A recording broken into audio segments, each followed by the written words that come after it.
Hello there, and welcome back to our Orlando time-lapse series. As you can already tell, today's episode will be quite long. There is a reason for that, so let me expand on that here on the beginning of this episode. So when you watched all of my previous videos that I released here, you will notice that they have in common that they document the building process of the railroad station primarily.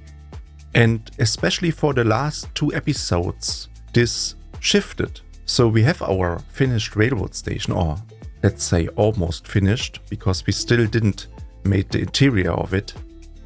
And with that finished, we're starting, of course, on different buildings on the main street.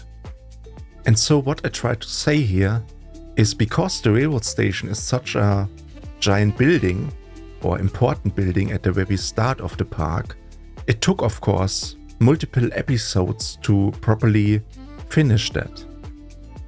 So in all episodes, you see me building chronological. And with that, I just mean that you won't see any time jumps or save game jumps where you would see something that's already built there and where you didn't see the footage yet. So everything you see is in the order how I built it in the park itself and in the game itself. With that mentality, of course, there's a natural limitation, or maybe not limitation, but it impacts the order and the composition what you will see in each episode. And it dictates also the length of each episode. And that's the point I'm trying to make here. Since we are no longer working on this railroad station with all the different features that it has, and working instead on those side buildings on the side of the main street, it makes very much sense then, since those buildings aren't as enormous as this railroad station, where we needed 12 episodes for it, to cover one building in one episode.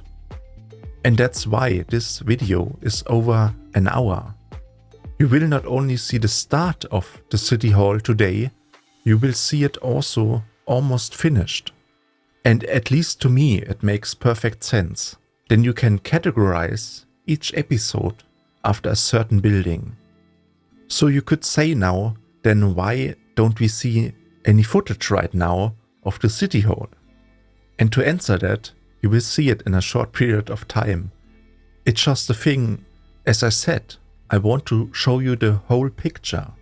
I don't want to leave something out just because it didn't fit it into the video, because we are building on something different today and it didn't manage to fit into this length of the episode. And when you look from that perspective, you will see everything. And I think that's exactly how it should be. For me, at least, the learning after doing Anaheim, and where I heavily left out stuff that I didn't record and where I didn't bother about that. But maybe even more importantly, you will see this natural progression when moving from one area to another area.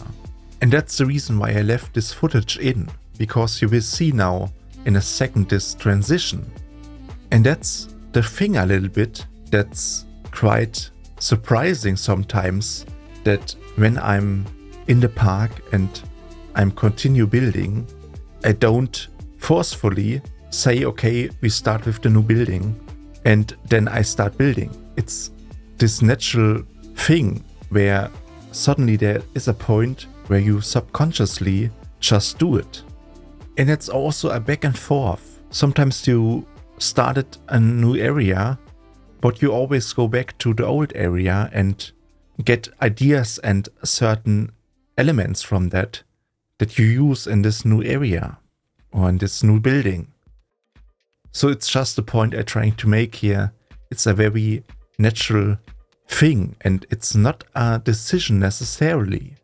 I think in a previous episode I talked a little bit about that at certain points the park itself decides when you expand it, and where it almost makes the impression that I, as the player of this game, doesn't really has the leading role in deciding that. I simply react to whatever we are building. And those separate buildings in the end, for me, in the process of building, they aren't as separated. In the end, the whole park by itself is in some way one big building. And I noticed when I think like that, it makes me, as I'm building, it makes this process a lot easier. Because I don't have this pressure now, oh, we are building now on a new building and I have to completely differ from my building style and have to invent something new.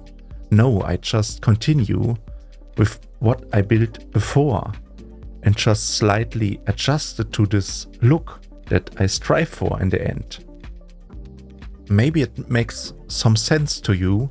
I just don't know. I just tell you how I feel it and how I think about it. And hopefully it has some positive impact on you. Maybe on your own park or on something completely different. But however, we are starting now on the foundation of the city hall. And at this stage, it was very important to judge the right proportions. I mean, this step is always necessary when you are starting with a new building, to have already in mind how big and how tall the building in the end gets in proportion to other buildings around your park. And since we haven't so many buildings right now, we have to be extra careful here. So you can see me constantly checking between this bridge element on the left or this pavilion element and comparing it to what we are building here on the city hall. I tell you this because later on I had a situation where I had a major problem, and that was the height of the pavilion on the left side, the height of the floor there, which is roughly 50 centimeters.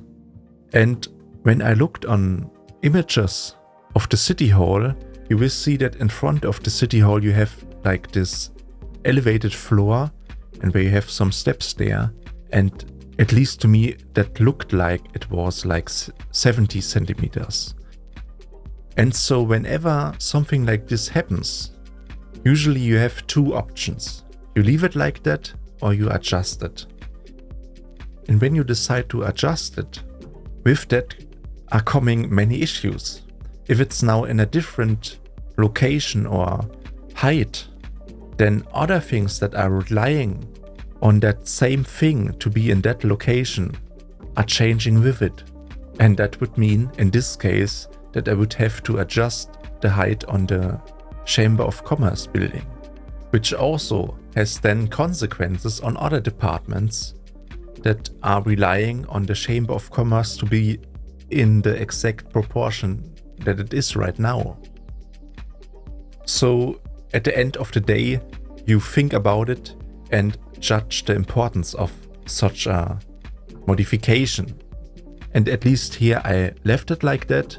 It really doesn't make any difference, I think, if it's now 50 or 70 centimeters in the end.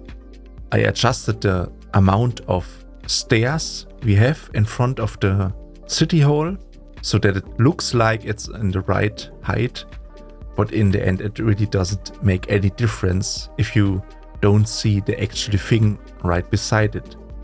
And that's the other thing, I think, that most people, I mean, I'm talking about 99%, when they see something in a video game that resembles something that is built in real life, most of the time, if it's built good enough to a certain degree, they will ignore specific details. And so, of course, we can't go to 100% accuracy, and I'm pretty sure that it wouldn't make much sense also, because just most people will not recognize those minute details in the end anyways. But still, for my own pleasure and maybe also for you as you're watching, it's quite a satisfaction to have this detailism here anyways. And in the end, if it uplifts the quality of the park or if it's just for fun. It just feels like the right way to go. You can, of course, always compare it to the real life thing and watch at images of that and compare it in that way. And you will, of course, see many things that aren't here. But they don't have to be here in order to make this illusion of having this park in a video game. I think it's not a necessity to make a one-to-one replica of that. I don't think we need that. What we need are things that look alike, and they are looking so good by itself in its structure or architecture or in its color and its composition at the end, that they look believable enough and that people will buy that.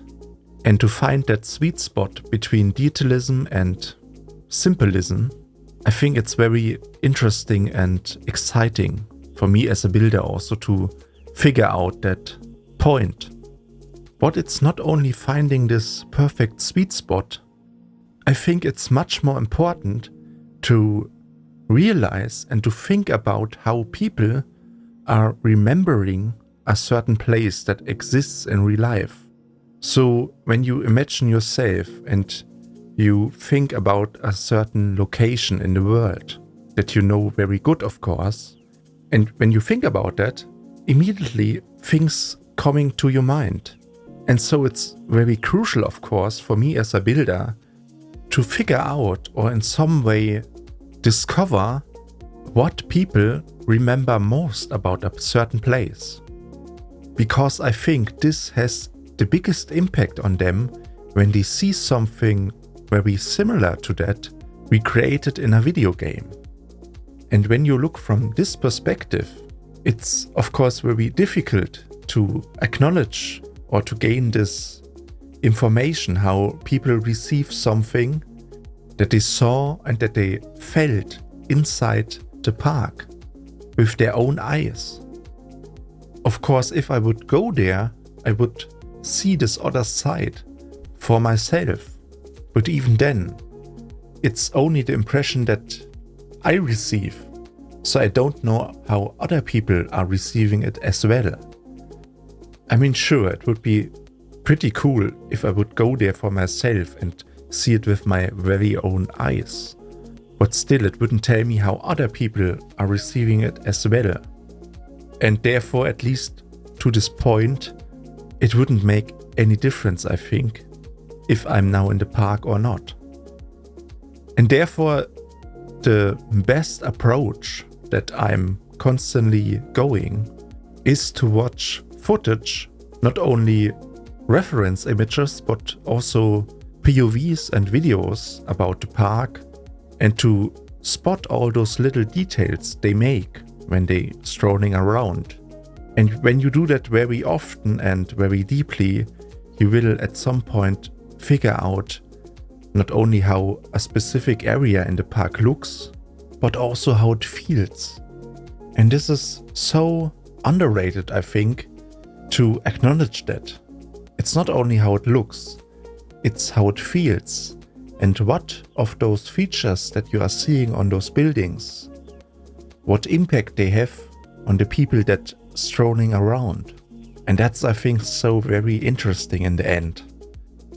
And so when I have a sense of how an area in the park feels, like this area right here with the City Hall and the Chamber of Commerce beside it, then I have a huge advantage, of course, while constructing, because I can, in the process of constructing, focus on specific details that underline this feeling that I get when seeing images or videos of that in real life.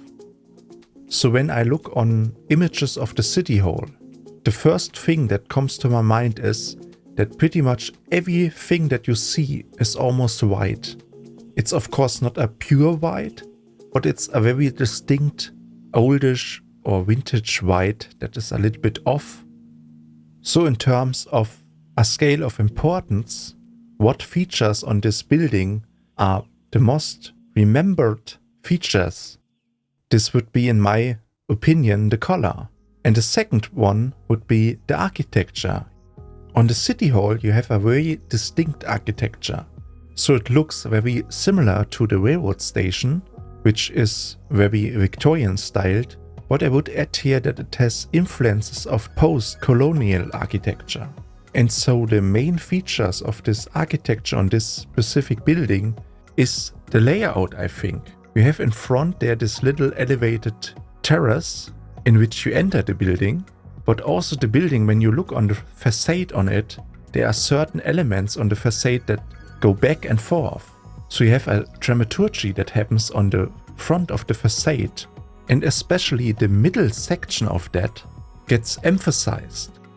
And this gets achieved mainly due to this Greek temple rooftop, which is very prominently set in the front there, and behind it you have this tower that's also right in the middle. You could also say in the center of the building, and it's pretty certain also why it's like that, because it's the focal point of this building. It shows you where the entrance of the building is, and therefore you don't have to study a lot of buildings, you just understand it, because it's so simple in its form language. And that's what I really like so much about that. You don't have to make a lot of signs and write on them, okay, here's the entrance. You just immediately know, okay, that looks like an entrance. However, at this point we are 1/3 into the episode, and I think it's a good idea to loosen it up with some music. And after it I will tell you a little bit more in detail which pieces I used for the City Hall.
So welcome back.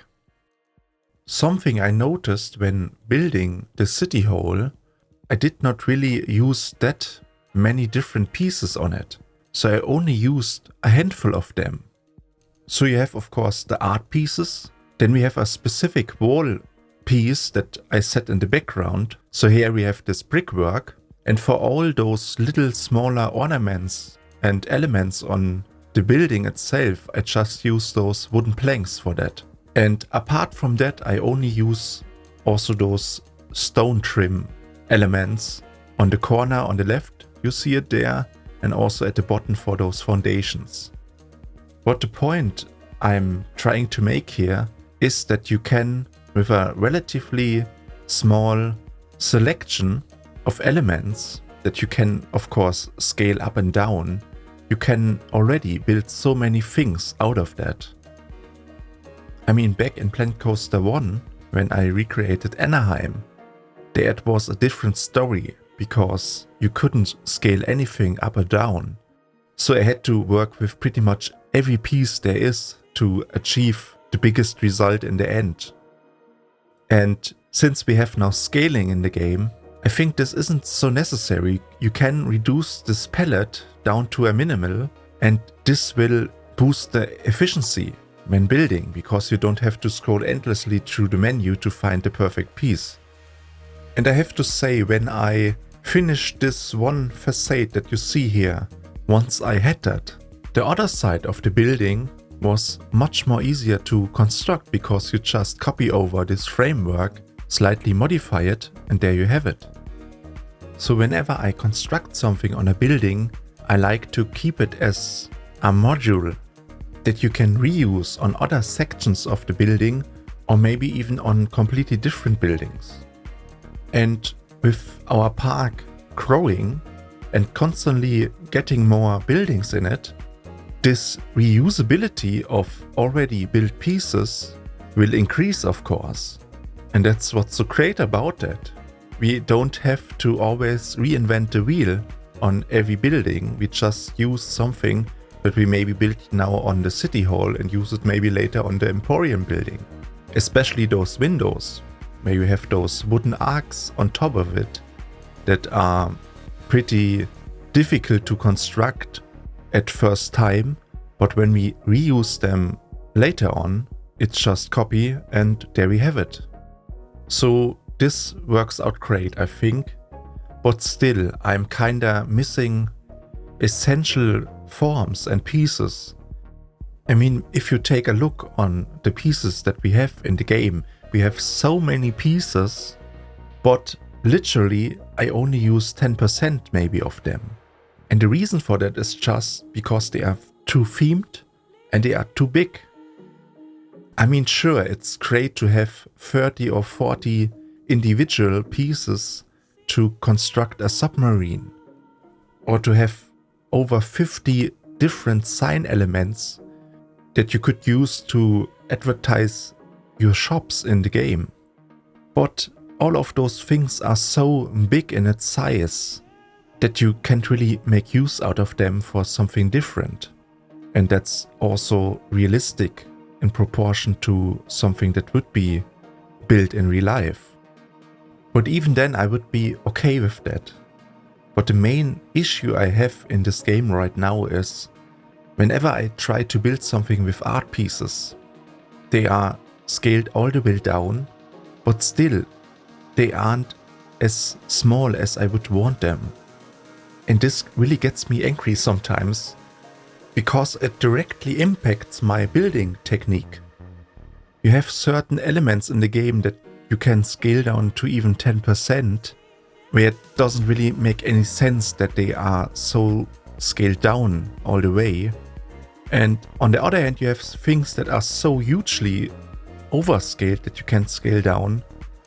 And kinda at the end of the day, you question yourself there, because who decided that? And because it's purely subjective and everybody has a different opinion on that, then just streamline it and let the players themselves decide how big or how small something should be. And therefore, make everything in the game to 10% scalable and maybe to 1000% upscalable. At least then we would have a concrete decision by the game and where we as the player can decide at the end. So with that being said, I know that I'm in the minority here because I'm doing recreations. Most people that playing this game won't do recreations. And then the issue of overscaleness becomes less of an issue. But still it's there. And I know also people that aren't doing any recreations that stopped playing this game just because of its overscaleness. And it's just so frustrating to see that, because this feature of scaling something should be the solution of this issue, right? It should fix this and not make it even worse. So now you could say, okay, you seek for a solution of this problem, right? Then why not just install this mod, which lets you scale everything to your desire? And sure, you are right. This could be the solution, but still, it would be a hell of a unpredictable ride. You will not know if the mod developer of that will update the mod every time the game gets updated. You will also not know if the mod developer is capable of doing that every time the game gets updated. Maybe some updates are more heavily different from other ones, and there's just a lot of unpredictiveness. I mean, I talked in the last episode about the beauty of that, but when it comes to this crucial question of building this park and relying all the time on this one important save state where we build our stuff in it, and suddenly realize on one day in the future trying to open that and seeing your whole work gone because of that mod dependency, it's just too crazy for me to trying that. And it's not only a question of a mod that could actually work, but it's just also the principle, why should the community fix the game, right? The developer should fix their game and they should make updates and not rely on the community to do their work. I think this might even much more important than the mod itself. I mean, I saw that on other games as well, where suddenly the community was capable of making additions to the game where the developers of the game were incapable of doing. And when I see myself as a developer, I would be kinda embarrassed a little bit and also question, why am I needed anymore if the community now does my work that I should be doing? Who am I, right? And so it's vitally important that the developer gives the right direction of the game. Of course, we can debate now if it's right that everything in the game should be downscalable, so it's adjustment of a certain feature in the game. But when I would see this as a developer, the arising of such an issue that divides a little bit the players on their opinions on certain features in the game, then just implement them. Let the players themselves decide what they want to create in this game. This should be the number one priority in this game, that every player in the game can decide what they create and how they create it. And every game feature there is should focus that. They should help in whatever the player wants to create. And to achieve that, all those features should be efficiently optimized.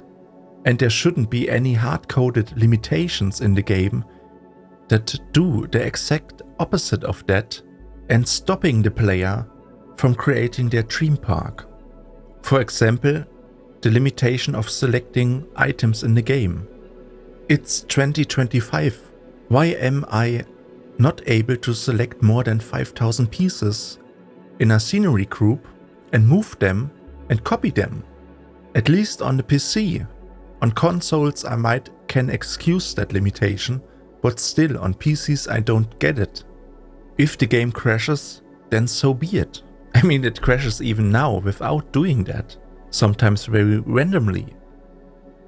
But to be quite honest here, and that's actually also the point I'm trying to make here, I played the prequel Planet Coaster 1 since 2017. And even back then, the game felt more finished than this game right now. I know that it sounds a little bit weird because I'm still able to build something amazing in this game. But there's just something which leaves me kinda pretty sad and wondered. And that's just the realization that over those years, I mean, that's almost 8 years from now, and over such a long period of time, you would just expect that there would just be so much more in this game that really makes it outstanding and makes it shine. And where you would also see this learning curve from the first title, that you bring back all those features that it has. Because it says it's a standalone game, it's not an add-on. If it's a standalone game and it's called Planet Coaster, you would assume that you would bring back all those amazing themes that we had in the first title. Otherwise you could call it Planet Aqua. I mean, I said that in a previous episode already. And I'm sure they bring back those scenery themes. But it's just so much wasted time. Why do I have to wait 8 years for the sequel? And then to realize, oh, oops, we forgot about all the scenery themes. We give you 5 different ones, but they are not the most important scenery themes that you see throughout all theme parks in the world. I mean, I feel a little bit fooled. And this excuse of saying, oh, you can just build those scenery themes out of those new ones. I mean, sure, I, as an experienced builder, I surely can do that, but the majority of players that play your game just for fun, who want to dive straight into the game, they can't create that, and maybe they also don't want that. You could of course say now, yeah, well then it's not your game, play something else, because we say we developed a game that is focused primarily on being a water park simulator. We didn't have the initial intention of making pretty much a copy of Planet Coaster 1. We wanted to doing something new. I mean, sure, you can say that it's fine. But spoken as a fan of this franchise, I would just expect much more visionary and thoughtfulness and appreciation of what you actually have there. You have an enormous potential of a game right there. And at least right now, it underperforms like crazy, I think. Seeing that and knowing at the same time that most probably with a slight bit different developing, that this game could be an enormous success in the end, leaves me just very sad. In the end, it will of course not mean that I will stop with anything here. Everything will continue as planned, but it's just the way I think about all of those things. And I have still hope that they will turn this game around, and maybe it will come eventually the time where we won't have to talk about that anymore. I mean, in a week or so, they will release the second update, and so I'm looking very forward for that. And I also don't want to make this too negative here, but sometimes I feel there is a need for that we have a reality check, so to say, and to see where we stand within this game. And let me say the following very clearly. I have no ambition whatsoever to provocate here anybody, also not the developer. I just lay out my truthfully opinion about all those different topics. And maybe at the end, if it has the side effect of making them aware of those issues that we have, then I would be absolutely fulfilled. But at this stage, let's get back to the build. So you see me working on this middle section, and throughout this build you see me always using the same window and adjusting it just in the length of it or in the width of it. But something I don't like right now is just that I had to make the window arc of it out of individual wooden pieces. And so per window I think you have over 80 pieces. And this increases the piece count quite tremendously, because you not only have the arc itself, but also like this little border that holds the window in place inside it. So it would of course be great at some point with maybe new pieces in the game to replace that with something else that is not that quite piece heavy. But other than that, from the pure aesthetic here, I'm quite satisfied actually with how it looks so far. Because as I said at the beginning of this episode, where I talked about this issue where the proportion on the floor is not on point, so I was still at this stage a little bit scared of that it would have an impact on the actual proportion, how this city hall now looks.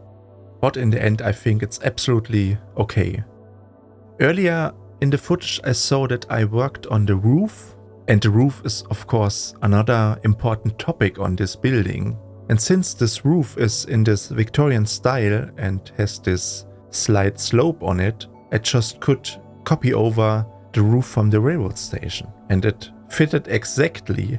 I didn't have to scale it up or down or anything, it just fitted perfectly. The question then of course was how the texture of the actual roof look like.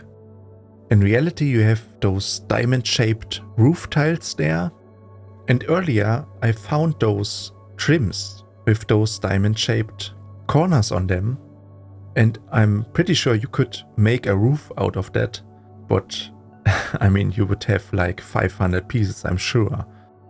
So I left it out for now. Maybe in the future new pieces will come that fit maybe even better for that. But for now I just leave this roof blank with just the art pieces on it. So at this point I will do another music break, and after it we will start with the tower on top of the city hall.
Welcome back.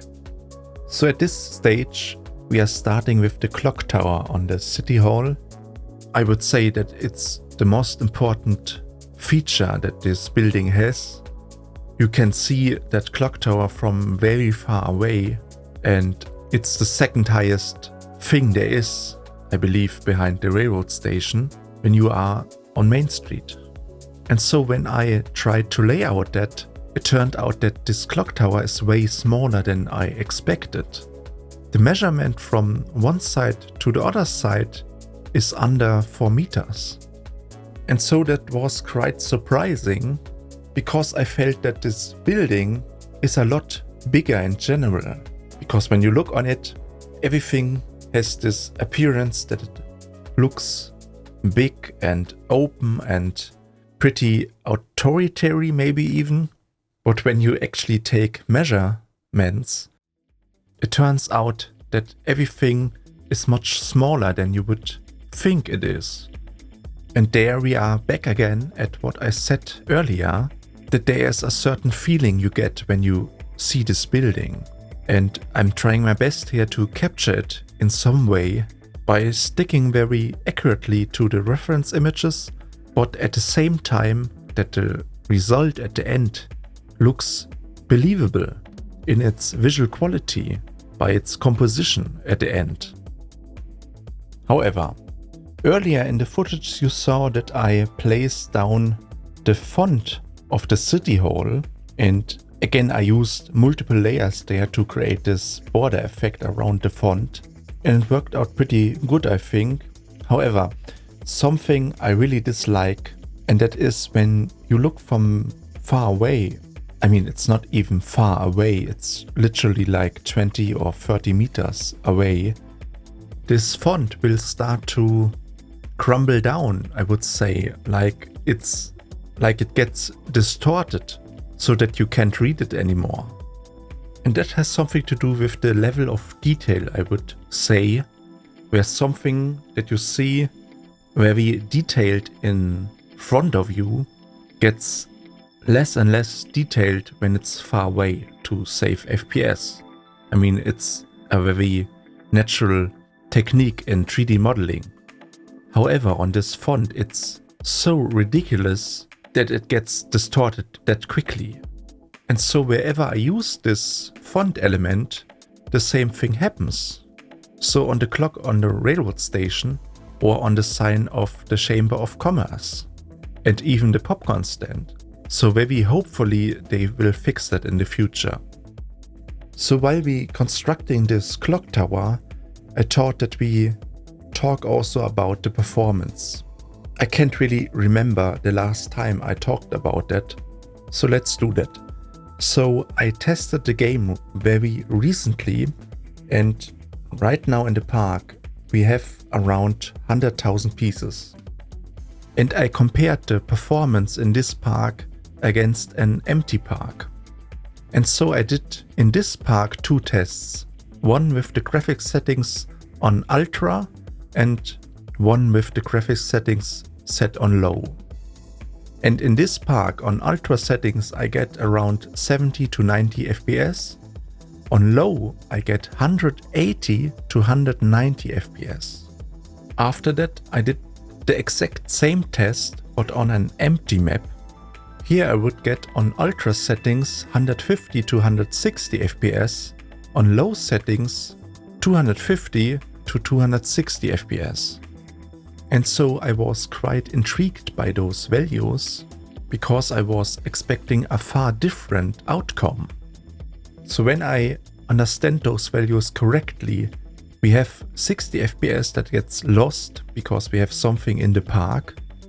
And then we have another 100 FPS, which are purely lost or gained when setting the graphics settings of the game itself.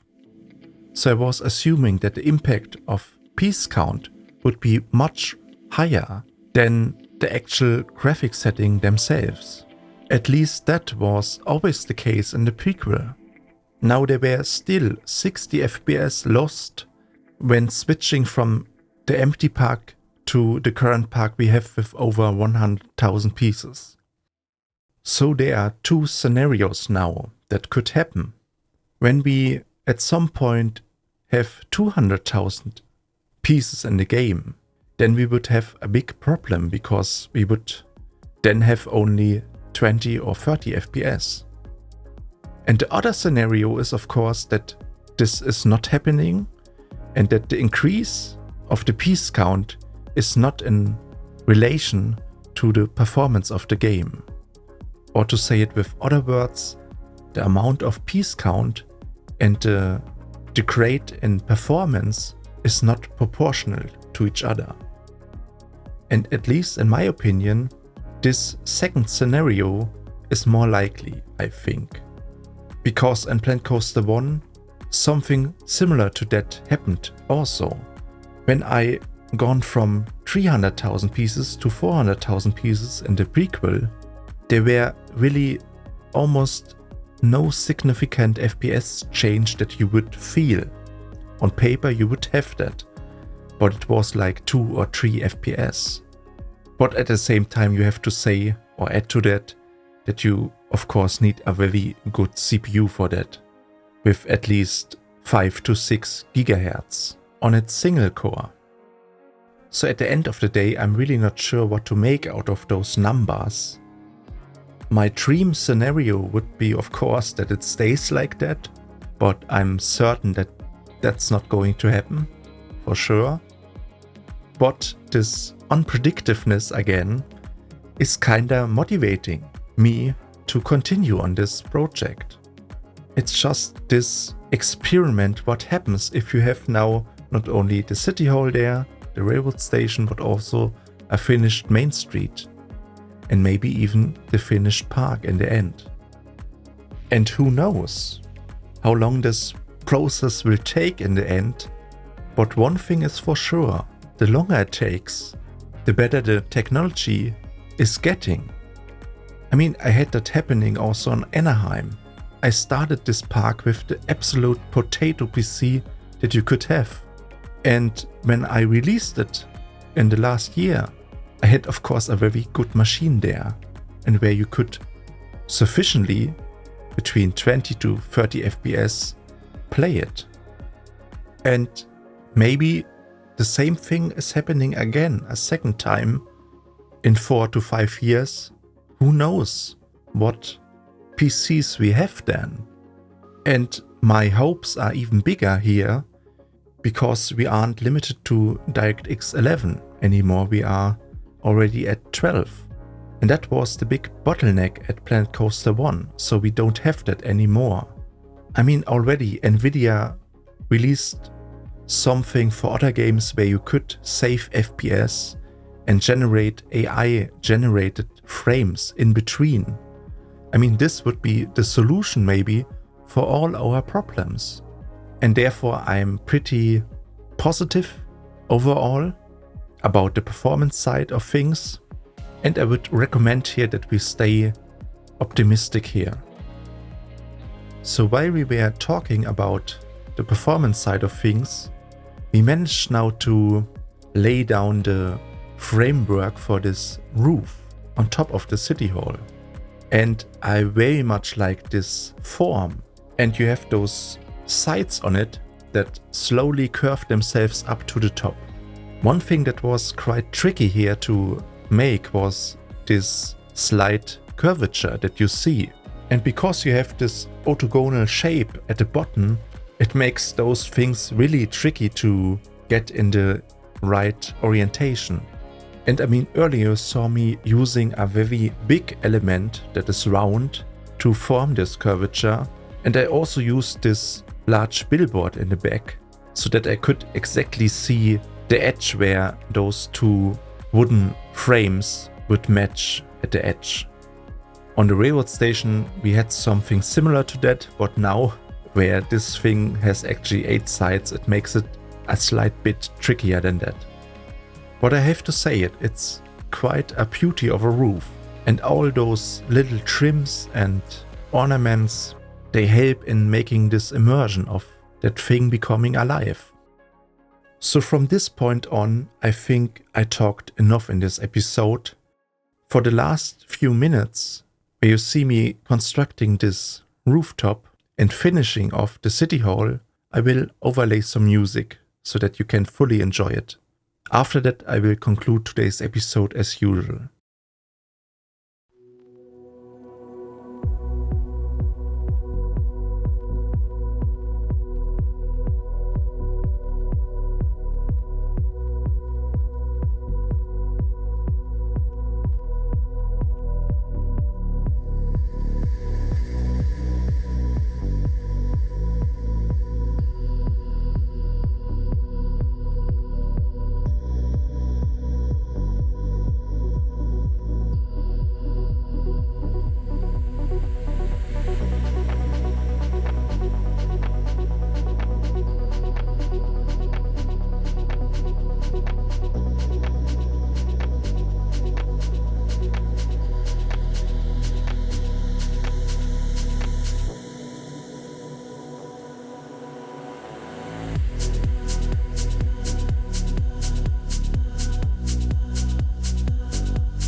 At this point, I would like to conclude today's episode.